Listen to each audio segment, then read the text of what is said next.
Inicia la presentación de este webinar con el tema adenocarcinoma de páncreas. Hoy tenemos en la sala como asesor al doctor Moisés Cuquier, cirujano oncólogo y profesor de la Cátedra de Cirugía. Como moderadora y expositora, mi persona, Chanel Benson. También tenemos como expositores en la noche de hoy al doctor Luis Vergara, el doctor Adolfo Arias y el doctor Rubén Orefice.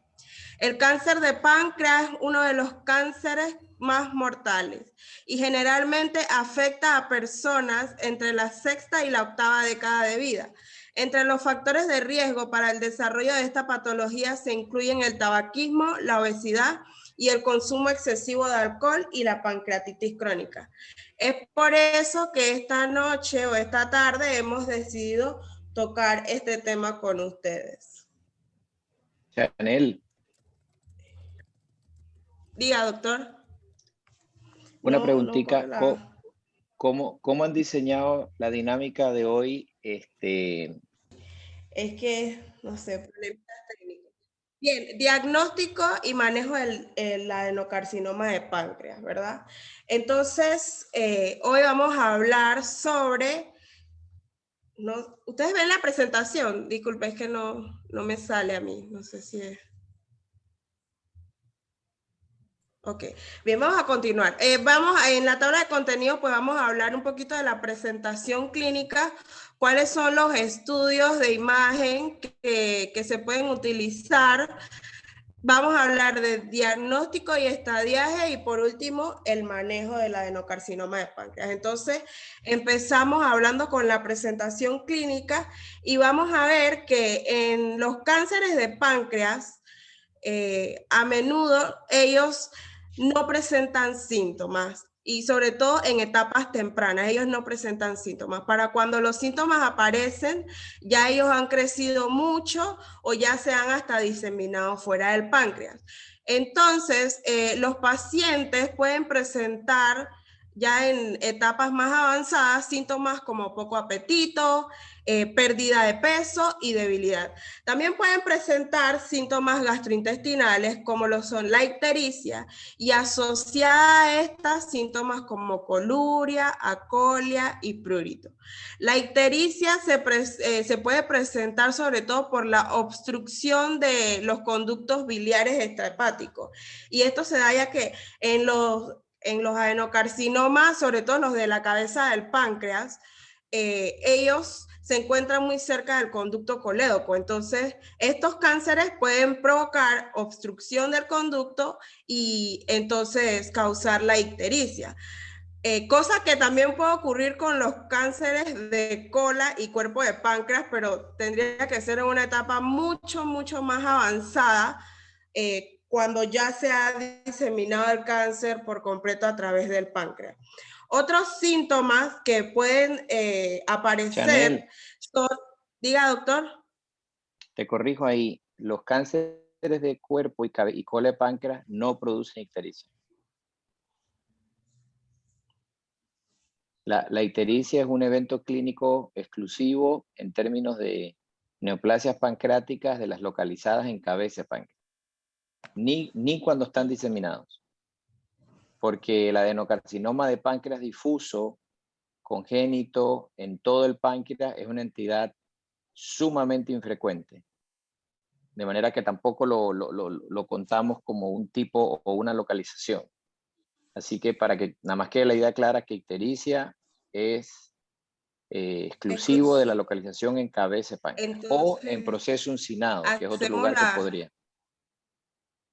La corrección, hacemos la corrección para todos. Entonces, otros síntomas que se pueden presentar, el dolor epigastrio en forma de cinturón que se irradia a la espalda, que este dolor puede aparecer ya cuando se ha infiltrado el plexo nervioso visceral. También puede aparecer náuseas, vómitos, sobre todo si se está presionando alguna parte del estómago, lo que puede causar estos síntomas. Diarrea e intolerancia a la glucosa. La diarrea que se se ve mayormente una diarrea de esteatorrea, o sea, diarrea con contenido graso, y es secundaria a una insuficiencia pancreática exocrina. Y en el caso de la intolerancia a la glucosa alterada, causado por una alteración de lo que es el páncreas endocrino. Entonces, en el examen físico, diga, doctor. Bien, que les quede como perla clínica que todo paciente que su edad adulta, y me refiero a mayores de 50 años, debute con una diabetes de novo, lo primero que hay que buscar es neoplasia pancreática. Eso les queda como perla clínica. Es raro debutar o desarrollar diabetes en edades tardías. No es común. La insuficiencia pancreática endocrina es más frecuente en la primera mitad de la vida. De manera que uno de los datos clínicos que sugieren adenocarcinoma de páncreas, como bien tú lo pusiste en la diapositiva, es justamente la insuficiencia pancreática endocrina, ya sea en forma de intolerancia a la glucosa o elevación de insulina o como diabetes. Así que nada más les queda eso como dato clínico, que sería un dato clínico bien similar al que ustedes habrán escuchado de que no existen gastritis en abuelitos. A los adultos mayores, la gastritis, hay que primero descartar cáncer gástrico y después etiquetarlo como gastritis.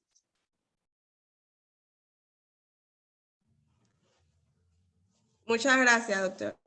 Bien, entonces, ahora vamos a entrar en lo que es el examen físico de un paciente que tenga adenocarcinoma de páncreas.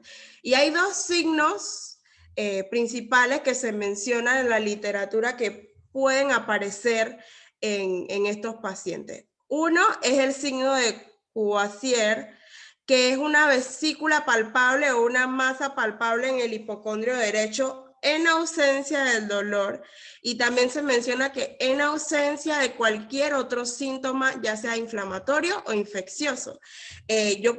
Bueno, colocamos una imagen aquí, no sé si ven la imagen. Bueno, esta imagen está bastante llamativa, ¿no? Se ve prácticamente la masa, pero puede ser una masa palpable, o sea, una vesícula palpable en hipocondrio derecho. Otro signo que puede estar presente en estos pacientes es el signo de Trousseau, que es un síndrome paraneoplásico, ¿no? En el contexto de una malignidad. Y es que hay ciertos cánceres que van a presentar un estado de hipercoagulabilidad. Entonces, lo que se va a producir es como una trombosis migratoria, usualmente en miembros inferiores, y de manera que el paciente puede debutar entonces con una trombosis de miembros inferiores. Otros hallazgos también que se pueden encontrar, pero no son exclusivos del adenocarcinoma de páncreas, o sea, pueden aparecer en muchas enfermedades intraabdominales malignas, la ascitis, el nódulo de la hermana Mary Joseph, que es el nódulo periumbilical, el ganglio de Virchow también son signos que podemos hallar en el examen físico de pacientes que tengan una neoplasia maligna. Chanel. Sí, doctor. Creo que describiste bastante bien el síndrome de Trousseau, solo que la imagen no corresponde. Así no se ve una trombosis. Ok. Eso es una insuficiencia venosa periférica. Esos son varices por insuficiencia valvular. La trombosis del síndrome de Trousseau suele ser una trombosis profunda, ya sea en el caso de miembros inferiores femoral, poplitea, de manera que el signo de Hohmann y otros signos de tromboflebitis son los que probablemente más se observan. Pero edema de la pierna, signo de la fobia, cualquiera de estos hallazgos clásicos de trombosis son los más frecuentes. Nada más para que quede claro que no es la imagen que pusieron ahí. Gracias, doctor. Entonces, ahora vamos con el doctor Luis Vergara, que nos va a hablar sobre las pruebas sanguíneas que podemos realizar y los estudios de imagen. Chanel, antes que termine tu parte, en la introducción dijiste que el cáncer de páncreas es un cáncer altamente mortal. Sí, porque se estima que alrededor del 95% de los pacientes diagnosticados con esta patología, o sea, alrededor de esa tasa es la tasa de mortalidad. Me corrige ¿No? si Estás en lo estoy correcto. en un La error. tasa de mortalidad del cáncer de páncreas es alta. Lo que quería corregirte eran dos cosas. Primero, el término. Cuando uno dice, este es un cáncer altamente mortal, son palabras como más sensacionalistas que técnico-médicas. Tú dices, es una entidad clínica con una tasa de mortalidad elevada. Uno no dice, es altamente mortal. Eso no, nada más para que vayas afinando la manera en que uno comunica información. Y lo segundo es que en esa categoría de altamente mortal, para ti, ¿qué sería algo bajo mortalidad, mediana mortalidad y alta mortalidad? Ya que uno se queda con la idea de que algo es o no es grave. Estoy de acuerdo con el 95%, estamos bien. La gran mayoría de los cánceres de páncreas no sobreviven más allá de 5 años, eso estamos claros. La pregunta es, ¿cuál es el umbral o cuáles son las categorías bajo las cuales definimos mortalidad? Bueno, menos de 30% sería baja mortalidad, como de 30 a 70%, entonces podríamos decir media, y más de 70, entonces alta mortalidad. ¿Cuál sería tu fuente de referencia para esos rangos?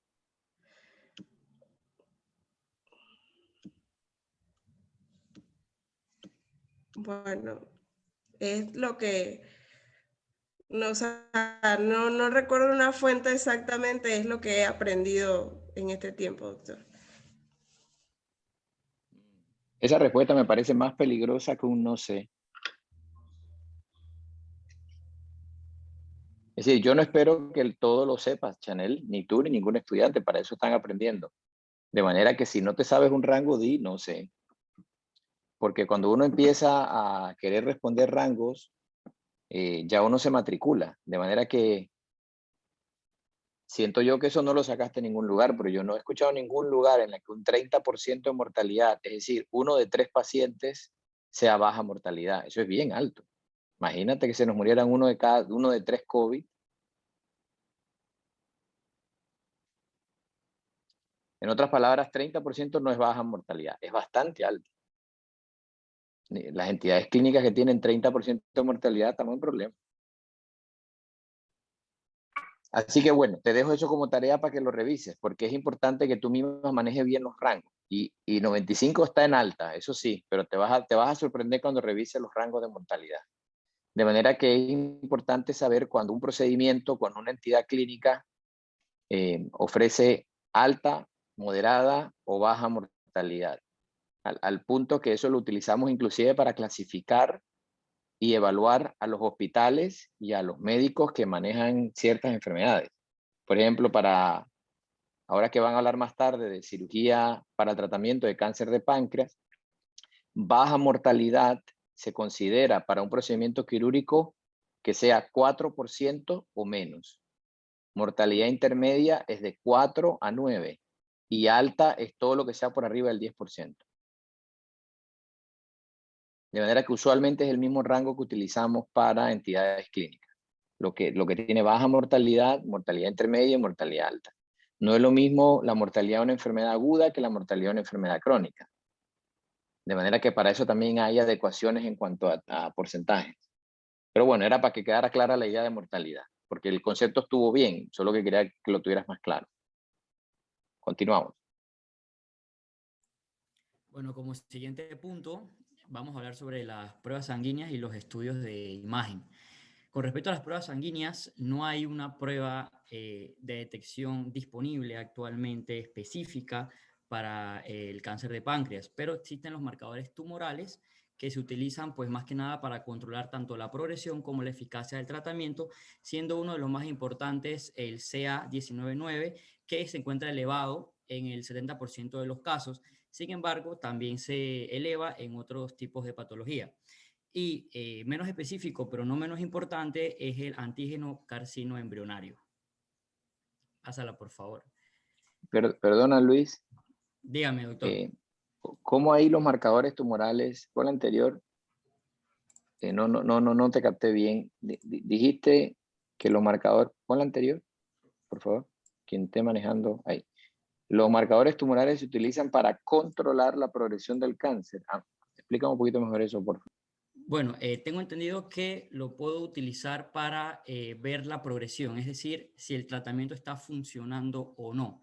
Ver si se está, pues, si se encuentra más aumentado, consideraría que el cáncer, pues, está empeorando, llegando hasta cierto punto de una metástasis. Hay cierto rango, cierto valor del CA19-9 que, pues, entraría como en rango para saber qué tan grave está. Amplíame eso también, por favor.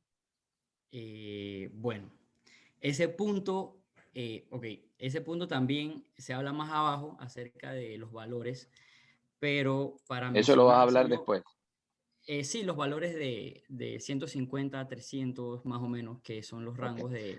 Bueno, si eso lo habla después, ahora lo escucho. Pero quiero corregirte un poquito, es decir, no, los marcadores tumorales no se utilizan para controlar la progresión.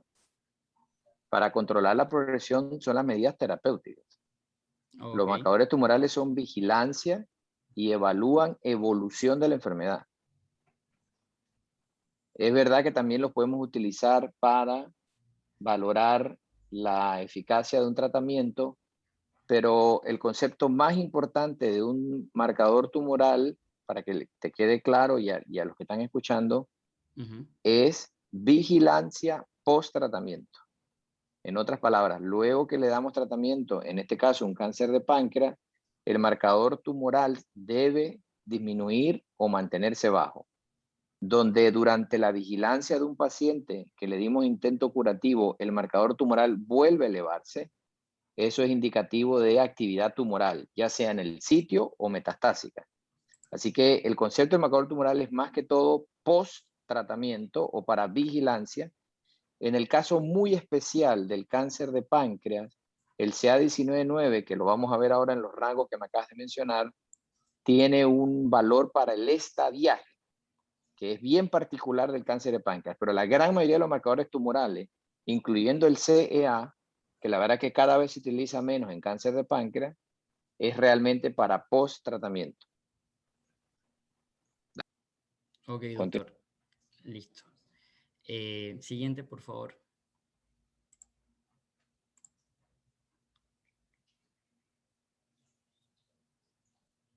Siguiente, por favor. Ok, con respecto a los estudios de imágenes, tenemos varios. Vamos a mencionar principal como primer estudio la ecografía abdominal, que pues suele ser la primera herramienta y es especialmente utilizada cuando los pacientes presentan ictericia como síntoma principal. Como segunda prueba de imagen tenemos el CAT contrastado, que generalmente suele confirmar el diagnóstico, y hay ciertas indicaciones, como por ejemplo un paciente con pérdida de peso o que presente una masa pancreática que haya sido revelada por la ecografía abdominal. Eh, los hallazgos de la tomografía lo vamos a hablar más adelante.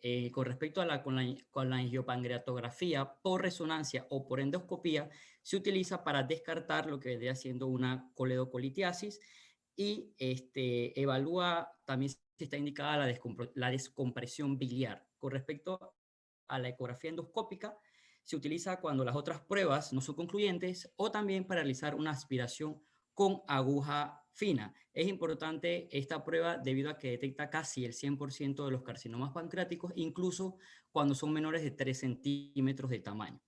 Con respecto a la aspiración con aguja fina, es más que nada para alguna enfermedad irresecable, se busca obtener una muestra del tejido para la evaluación citológica y también ayuda a diferenciar lo que vendría siendo el cáncer de páncreas de la pancreatitis.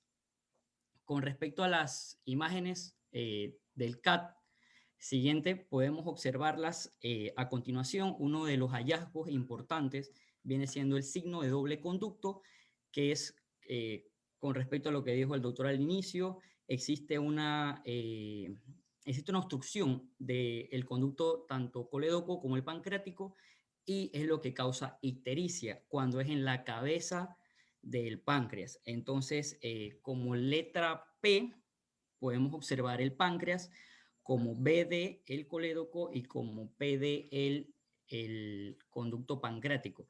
Y se observan dilatados. Es una, perdón.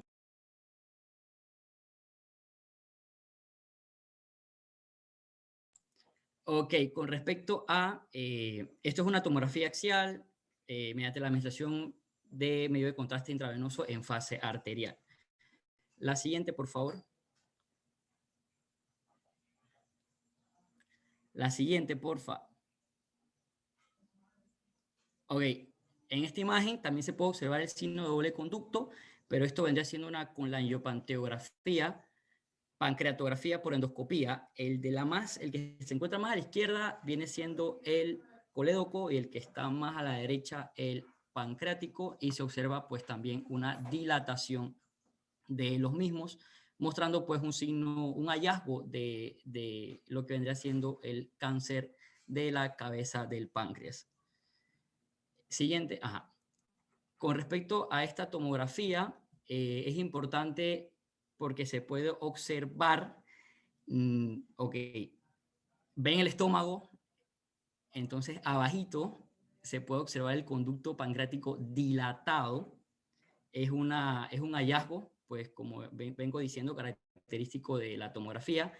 Y además se puede observar una lesión mixta, sólida y quística de lo que vendría siendo la cabeza del páncreas. Siguiente. Ok, ahora vamos a tener al doctor Adolfo Arias hablándonos de diagnóstico y estadiaje. Buenas. Siguiente, Chanel, por favor.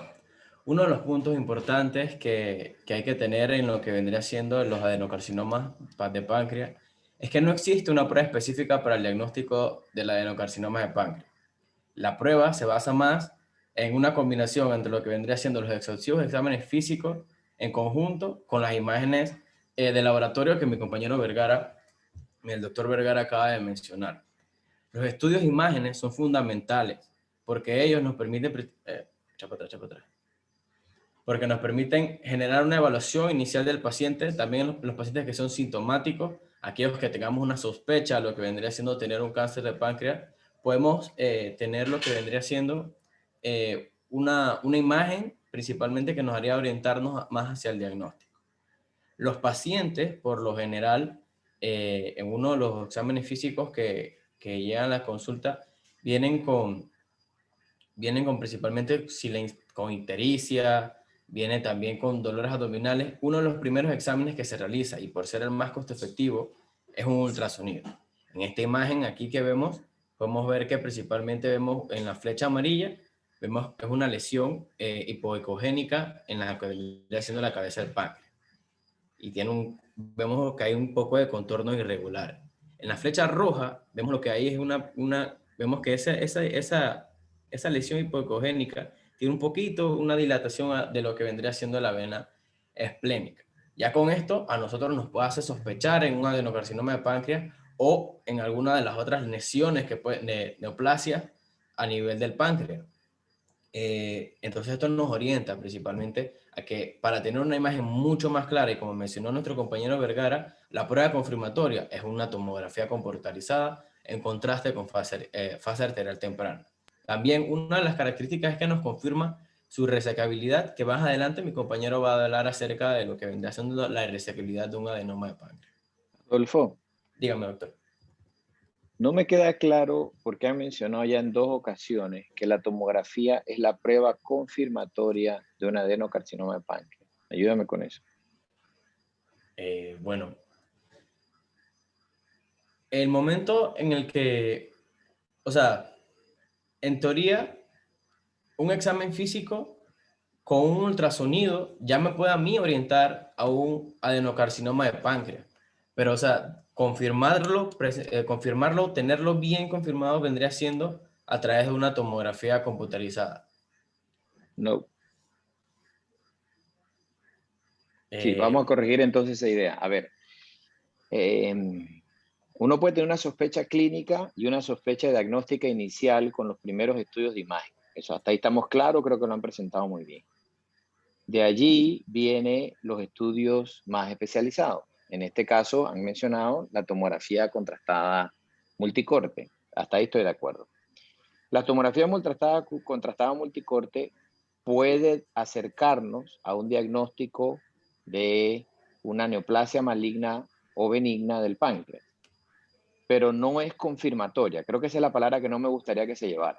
okay. La confirmación de un adenocarcinoma de páncreas es histológica. Okay. Por una biopsia, ¿Okay? correctamente.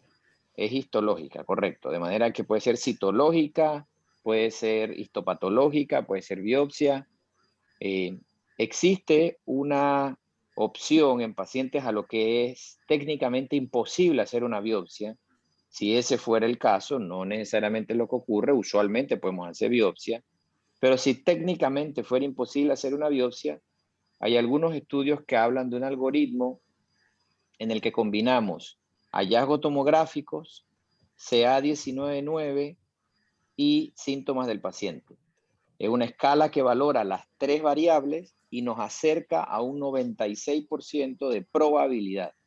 Y aún así, un oncólogo médico que fuera a aplicar quimioterapia no aplica quimioterapia en un paciente con cáncer de páncreas hasta no tener una confirmación histológica. Existen algunas entidades que pueden confundirnos aún con una tomografía contundente. Así que no nos llevemos la idea de la prueba confirmatoria, nos llevemos que es la mejor herramienta diagnóstica. Eso sí es cierto que hasta ahorita sigue siendo probablemente de las más útiles.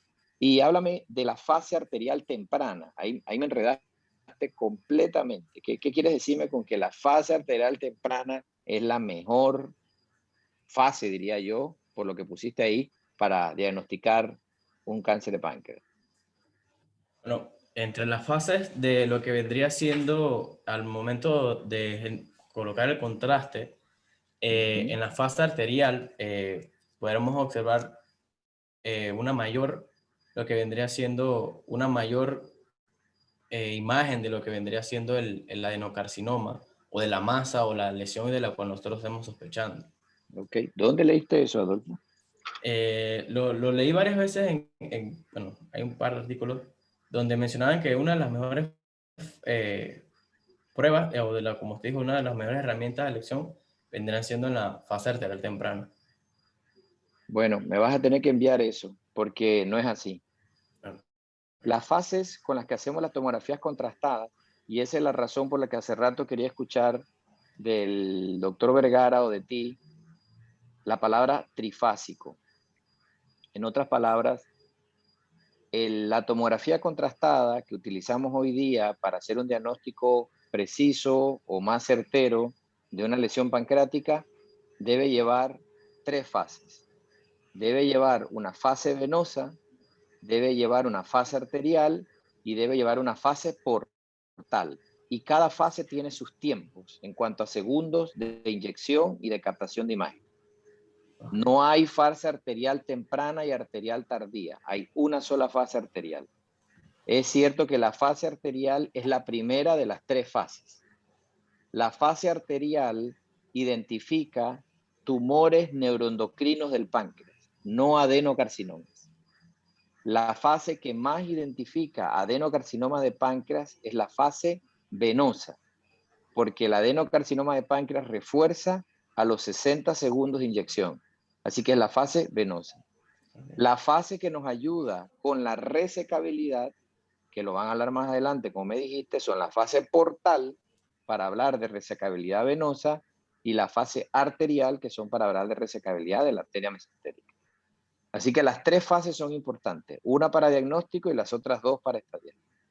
Nada más para que les quede claro que Ok. la tomografía estándar o de elección para cáncer de páncreas o neoplasia de páncreas es una tomografía trifásica.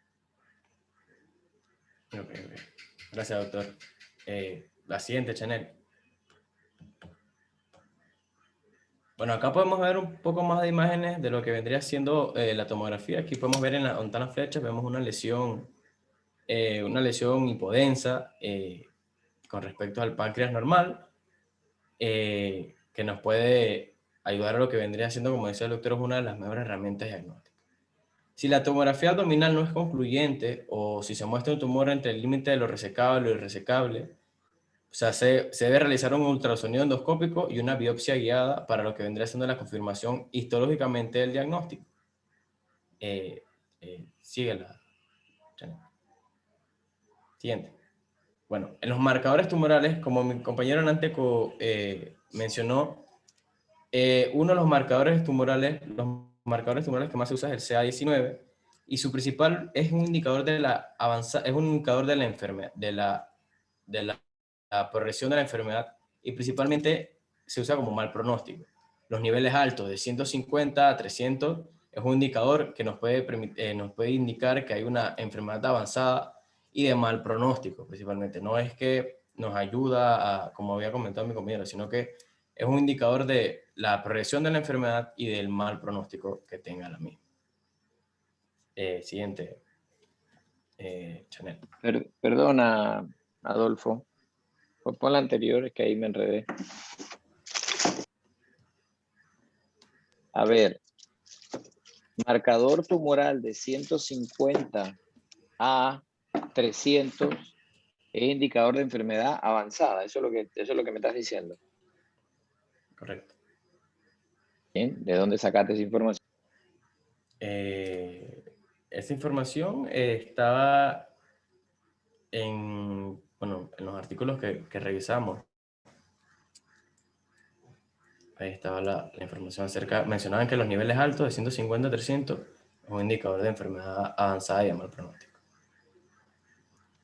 Bueno, no sé si lo interpretaron bien, pero no es esa la idea que deben llevarse. A ver, los niveles de CA19-9 para cáncer de páncreas tienen una utilidad pronóstica. De manera que hoy día, niveles por arriba de 1000 son altamente sugestivos de enfermedad metastásica. No significa que haya enfermedad metastásica. En pacientes que tienen un CA19 por arriba de 1000, son pacientes que no operamos de entrada, sino que agotamos todas las herramientas de estallaje sistémico hasta que tengamos que inclusive hacer un PET scan si fuera necesario, y son pacientes que usualmente empiezan con tratamiento como si fuera enfermedad sistémica. Okay. Los rangos del CA19-9 normales suelen ser por debajo de 70. Algunos laboratorios es 60, en otros laboratorios es 82. Eso depende del kit de cada laboratorio, pero en promedio por debajo de 70. Niveles de CA19-9 entre 70 y 150 pueden estar elevados por múltiples causas, no necesariamente asociadas a cáncer de páncreas. Fumadores, utilizadores de omeprazol y otras cosas, otros medicamentos similares pueden producir elevaciones de CA19-9.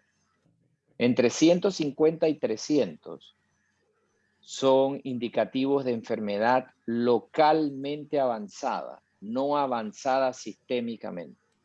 En otras palabras, hay que mantener un ojo mucho más crítico y estar seguros que la tomografía no nos habla de datos regionales. Y localmente avanzado puede ser invadiendo estructuras vecinas o con ganglios o adenopatías regionales involucradas. El tema de mal pronóstico es que el cáncer de páncreas es de mal pronóstico por definición. De manera que no existe que el CA19 nos agregue peor pronóstico. El peor pronóstico lo agrega el estadiaje. Y el CA19-9 no siempre se correlaciona con el estadiaje. En otras palabras, tú puedes tener pacientes con enfermedad metastásica florida, a distancia, pulmón, hígado, etcétera, y el CA19-9 normal. Así que no es específico. De manera que puede llegar a ser sensible para enfermedad localmente avanzada. Entonces, lo que quiere decir entre 150 y 300 es que es indicativo de una enfermedad locorregional potencialmente avanzada. Así que hay que poner un esfuerzo extra por tratar de definir el involucro regional. Nada de estos valores te evita hacer el estadiaje estándar. Así que es una herramienta más en el diagnóstico. Cuando yo les dije antes que existía una triple valoración que podía llevarnos a tratar, mejor dicho, un cáncer de páncreas sin histopatología, era con una tomografía concluyente de adenocarcinoma de páncreas, que no es 100%, con una clínica sugestiva y un CA19-9 por arriba de 1000. Esos tres valores, cuando se combinan, entonces podemos hablar casi un cáncer de páncreas de seguro. Dale, adelante. Ok. Bueno, la que sigue vendría siendo a la siguiente, Chanel. Bueno, venimos en el estadiaje. En el estadiaje se usa la clasificación en base a lo que vendría siendo la tomografía computarizada, que fue desarrollada por el Dr. Anderson Cooper, la cual fue inducida en el American Joint Committee of Cancer on National Comprehensive Cancer Network, donde toma principalmente 4 factores. La ubicación dentro del páncreas, el tamaño del tumor, la afectación de los vasos circundantes y la presencia de la enfermedad metastásica. Esta más adelante, mediante cuando hacemos lo que vendría siendo el manejo del mismo, se van a ir abordando más específicamente.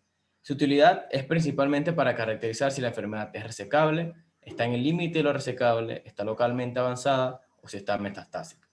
Se clasifican en 4 estadios, estadio 1, 2, 3 y 4. La siguiente.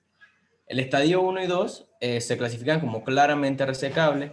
Hay una ausencia del contacto tumoral con el tronco celiáquico adyacente, la arteria hepática, la arteria mesentérica superior y la vena mesentérica superior con la porta. Dentro de estos estadios hay subdivisiones, como por ejemplo el 1A, donde el tumor mide menos de 2 centímetros o 2 centímetros. El estadio 1B, donde el tumor mide más de 2 centímetros, pero no más de 4 centímetros. La siguiente. El estadio 2A es cuando el tumor mide más de lo que vendría siendo 4 centímetros y el tumor mide 4 centímetros, y el estadio 2B es cuando ya el tumor mide más de 4 centímetros y afecta lo que vendría siendo 1 a 3 ganglios linfáticos. La siguiente.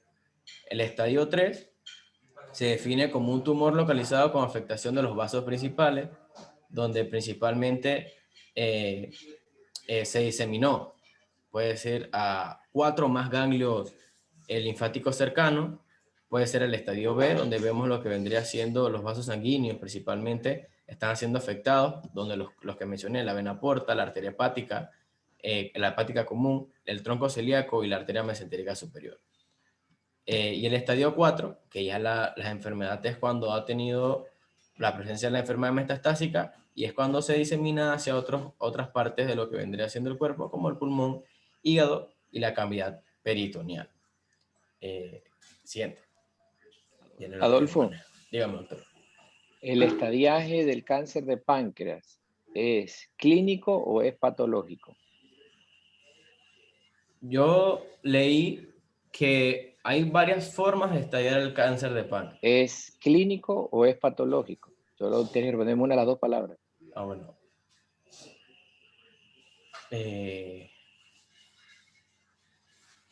Patológico. Bueno, perfecto. Clínico. Bueno, sí, patológico, sí, patológico. Ya la tuviste buena, ya no te echo para atrás. El estadiaje del cáncer de páncreas es patológico. Todas las medidas, todo el involucro, todos los ganglios que acabas de mencionar de las primeras etapas, solo lo puedes confirmar luego de resección. Cualquier otra impresión que tengas por imagen o por clínica es imprecisa. Sí. Perfecto, ok, continuamos. Ok, ahora vamos con el doctor Rubén Orefice, que nos va a estar hablando sobre el manejo. Buenas noches. Pues el orden que vamos a seguir para estudiar el manejo del adenocarcinoma va a ser el siguiente. Vamos a conocer los criterios de resecabilidad de los tumores, luego el manejo quirúrgico que se le da, si es una opción viable, y conoceremos el tratamiento adyuvante y el seguimiento que se le da a estos pacientes. Siguiente, por favor. Los adenocarcinomas de páncreas, según sus criterios de resecabilidad, se pueden clasificar como enfermedad resecable, con resecabilidad limítrofe o limítrofes resecables, enfermedad localmente avanzada y metastásica. Pero estos dos se pueden agrupar porque el manejo pues, es parecido. Solo que, digamos, la definición es distinta. Pues.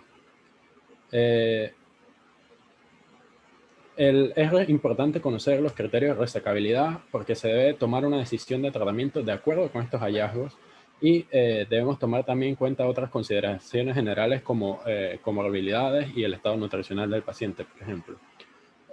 La resección quirúrgica es el único tratamiento potencialmente curativo de estos pacientes, pero al momento del diagnóstico, menos del 20% de los pacientes tienen un tumor resecable. El objetivo principal de resecar el tumor es lograr márgenes de resección negativos que en textos se van a ver denotados como R0. Solo los pacientes con altas probabilidades de resección R0 son buenos candidatos para cirugía inicial. Siguiente, por favor. Entonces, ahora voy a pasar a explicar los criterios de resecabilidad. Entonces, los tumores resecables, siguiente, por favor.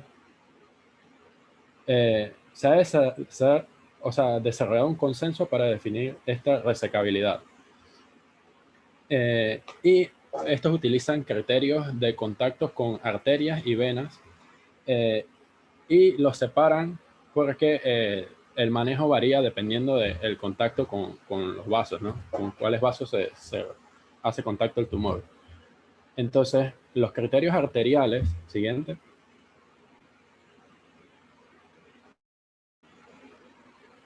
Para clasificar a un tumor como resecable son que no tenga contacto con el eje celíaco, que la arteria mesentérica superior ni con el eje celíaco, ni con la arteria mesentérica superior, ni con la arteria hepática común. Por otra parte, los criterios venosos, siguiente, serían que no haga contacto con la vena mesentérica superior, ni con la vena porta, o que tenga contacto menor a 180 grados sin irregularidad del contorno de la vena. Para los tumores con resecabilidad limítrofe, siguiente, por favor.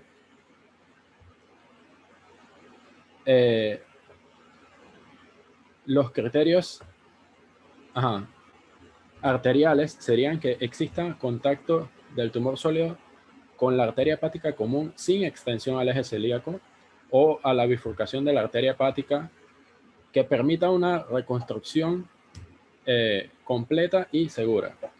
Que haya contacto del tumor sólido con la arteria mesentérica superior que sea menor de 180 grados el arco, que existan variantes anatómicas, por ejemplo, la arteria hepática derecha accesoria, y la presencia y el grado de contacto del tumor se deben tener en cuenta si están presentes, ya que puede afectar la planeación quirúrgica. Siguiente, por favor. También que el tumor esté en contacto con el eje celíaco un menor de 180 grados o que el contacto sea de mayor de 180 grados sin afectación de la aorta y con arteria gastrodenal intacta y no afectada. Siguiente. Por otra parte, los criterios venosos de los tumores con resecabilidad limítrofe son que el tumor tenga contacto con la vena mesentérica superior o vena porta en un arco mayor de 180 grados o menor de 180 grados con irregularidad del contorno de la vena o trombosis de la vena con vasos proximales adecuados. Siempre que se permita una resección completa y segura y la reconstrucción de las venas, pues. o que haya contacto con la vena cava inferior. Los tumores irresecables, pues de base, si hay metástasis a distancia, se dicen que son irresecables. Y se divide también si es un tumor de cabeza pancreática y el proceso unciforme, o si es del cuerpo y cola. Si son de tumor de cabeza pancreática o proceso unciforme, pues que el contacto con la arteria mesentérica superior sea mayor de 180 grados, ya se considera irresecable. Que el contacto con el eje celíaco sea mayor de 180 grados, o que tenga contacto con la primera rama yeyunal de la arteria mesentérica superior. Siguiente, por favor. En cambio, los tumores del cuerpo cola, sí, o sea, basta con que tenga contacto con la arteria mesentérica superior y el eje celíaco, ya se considera irresecable. Y si tiene contacto con el eje celíaco y la aorta, o sea, debe tener contacto con los dos, pues.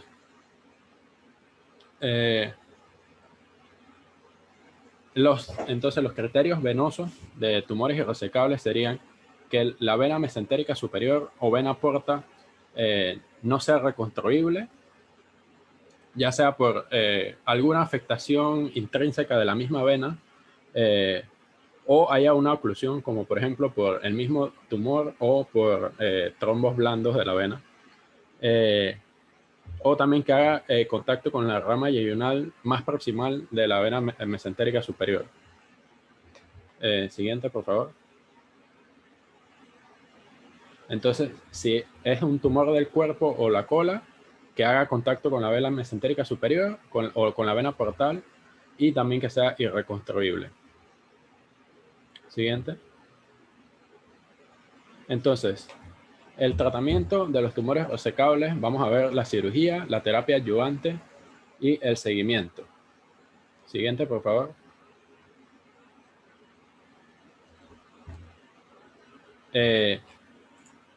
Entonces, lo que va a determinar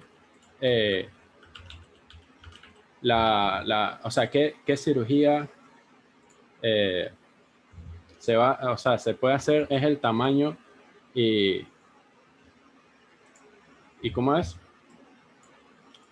Y el tamaño, la ubicación del tamaño. ¿Ah? Te veo distraído. ¿Estás bien? Sí, sí. Disculpe. Es que estás hablando, tecleas algo, echas para atrás y para adelante. Estamos entrando como en un pequeño sopor. Entonces, Sí. Es un tema complejo, es un tema en la que probablemente los compañeros habrán captado menos del 20% de toda la información que le acabas de brindar de resecabilidad y resecabilidad. Es bien complicado. Así que ahora que vas a hablar de tratamiento, vamos a concentrarnos. Sí. Disculpe, doctor, es que... O sea que básicamente hay que hacer mucho énfasis en el tumor y dónde se ubica, porque ya vimos que los contactos son complejos y pues dependiendo de cómo haga contacto con los diferentes vasos que rodean al páncreas, pues se va a preferir un procedimiento u otro, pues. Entonces, por ejemplo, los tumores de la cabeza del páncreas se deben resecar con el pancreatoduodenectomía o procedimiento de Whipple, que se le conoce. Pues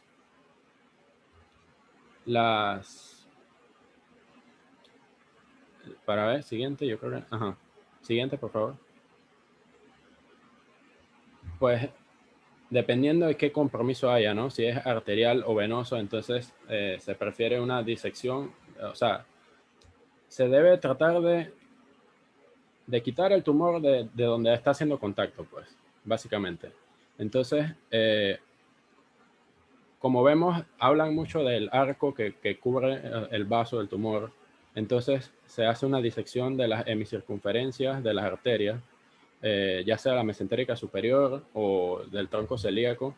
Y la idea es tener un buen aclaramiento de los bordes, pues, una resección, o sea, que haya una mejor resección del R0, pues. En cuando hay compromiso venoso, pues,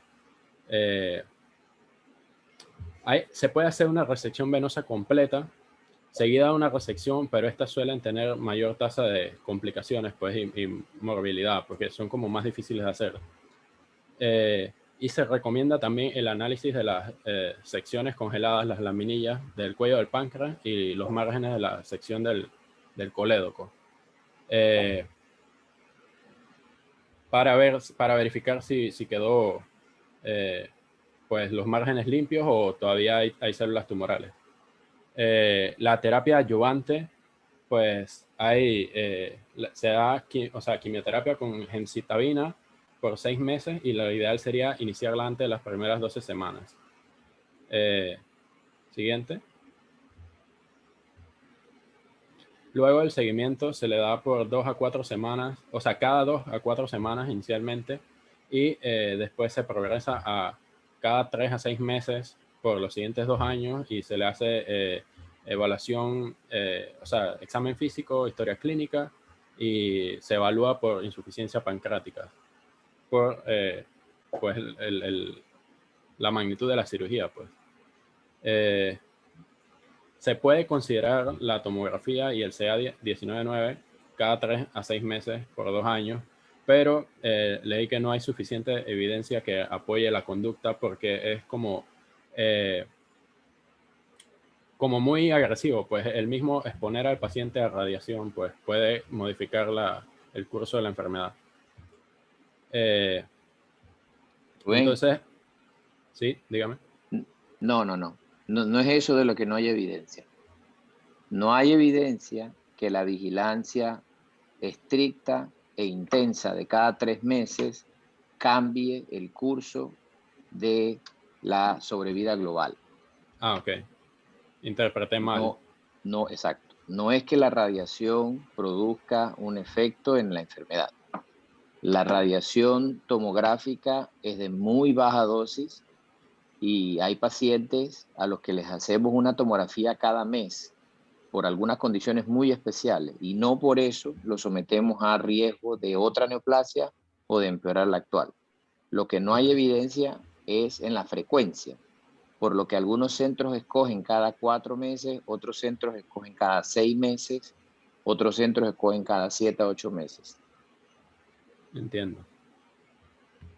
Y pues en tratamientos en tumores con resecabilidad limítrofe, pues la terapia neoadyuvante todavía es controvertida y se debe sopesar qué se prefiere, pues si hay si se hace resección o se elige la terapia neoadyuvante, ¿no?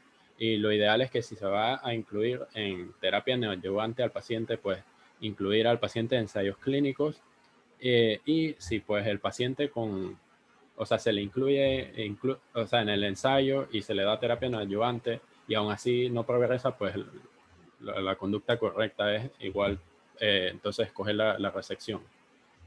Siguiente, por favor. Entonces, la cirugía, pues, la limitante son el compromiso venoso y, aún así se considera la cirugía como primera opción, pero se debe sopesar, pues, el riesgo porque la resección y reconstrucción de las venas, pues, puede presentar comorbilidades, porque es una cirugía difícil, pues. Siguiente, por favor. La terapia adyuvante, pues, se le hace igual que con los tumores resecables, con gemcitabina por 6 meses. Y los pacientes que recibieron terapia adyuvante también pueden ser candidatos para quimioterapia. Se ha visto un beneficio. Siguiente. El seguimiento, pues, es igual que con los pacientes con tumores resecables, al inicio más frecuente, con examen físico, historia clínica y, pues, siempre vigilar por la insuficiencia pancreática. Siguiente, por favor. Entonces, los tumores irresecables localmente avanzados, pues se le da quimioterapia paliativa. Y se puede hacer descompresión biliar con stent, pues para aliviar los síntomas del dolor Se puede hacer también bypass biliar o bypass gástrico, dependiendo para qué aplica el paciente, pues. Se puede hacer ambos, no se puede hacer, puede que no se haga ninguno, ¿no? Dependiendo.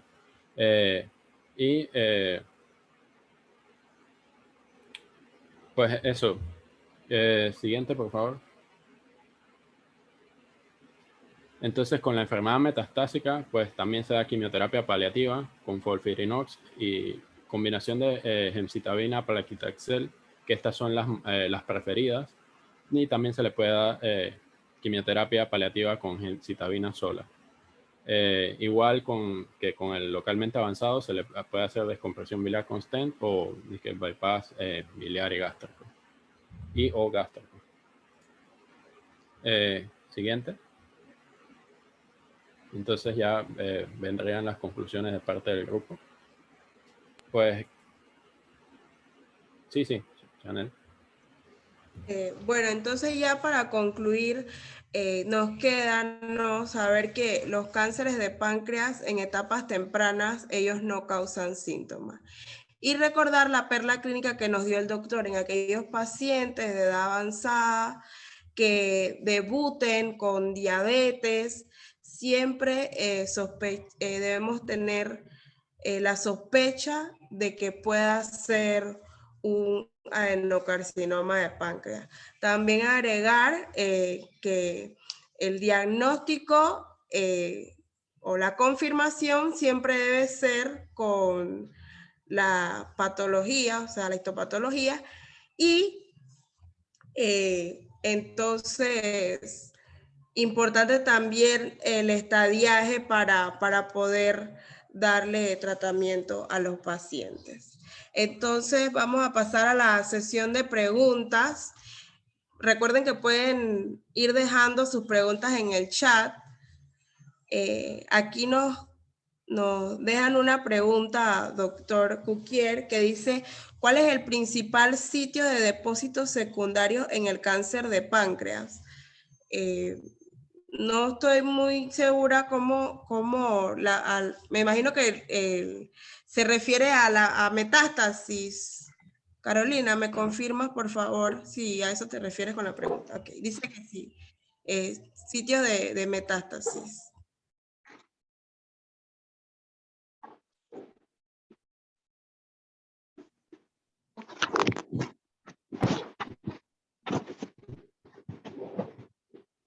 Pues sí. ¿Escoge a alguien, doctor? O... Contesta, bueno, si puedo contestar la pregunta, pues el principal sitio de metástasis del cáncer de páncreas es al hígado y también peritoneo y pulmones, pues. Por la irrigación, la estrecha irrigación ahí con el hígado. Ibas bien, Rubén, no tiene nada que ver con la irrigación. Así que sí es cierto, los sitios de metástasis más comunes son hígado, pulmones y peritoneo, pero acuérdate, Rubén, que la teoría de metástasis no tiene nada que ver con la irrigación en este caso. Todos los órganos intraabdominales terminan en el hígado por la mesentérica, no tiene específicamente nada que ver. Hay otras hipótesis y algunas ya teorías de por qué el hígado es tan receptor de adenocarcinomas, llámese colon, gástrico, estómago. No vienen al caso hoy, son un poquito más complejas y las verán cuando veamos oncología, pero una de ellas se llama seed and soil, que viene de semilla y tierra, en donde hay ligandos y moléculas específicas en la cápsula o en la membrana de las células tumorales con cierta afinidad a hepatocitos y la triada portal. Así que es correcta la respuesta, no tiene nada que ver con la irrigación, no tiene nada que ver con que esté al lado o cerca.